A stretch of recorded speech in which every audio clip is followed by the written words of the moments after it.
There are two examples of how a designer can ask for design feedback from stakeholders and evaluate their designs.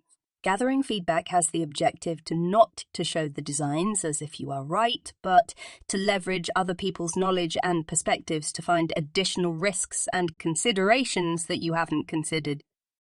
And because this is not something stakeholders prioritize, it is you as a designer who will take responsibility on asking good questions and prompts to make stakeholders think deeply.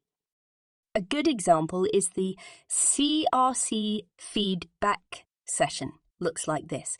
The designer will share an image of their design solution or share their screen to share their design and explain it. Then get an idea of how people feel about the solution. Then evaluate if all use cases have been considered. Ask questions to evaluate potential risks. Ask questions to find ways to reduce costs, and will let stakeholders suggest additional ideas. You can even add additional questions, but this template helps you always ask about different use cases, risks, and costs. This session can be run during a meeting or asynchronously. Another example is the design feedback session. Very similar to the previous example, in this session, the designers share their designs, then encourage stakeholders to share additional ideas, ask them to consider risks, and ask them to provide holistic feedback.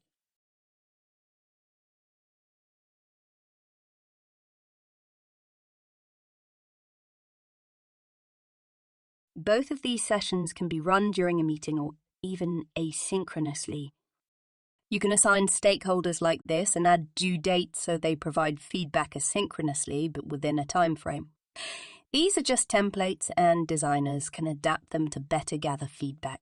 To add a session, click here to add a session search and select the template, like the ones I mentioned earlier. And that is all. It will prepare it for you. To make changes, just click Edit.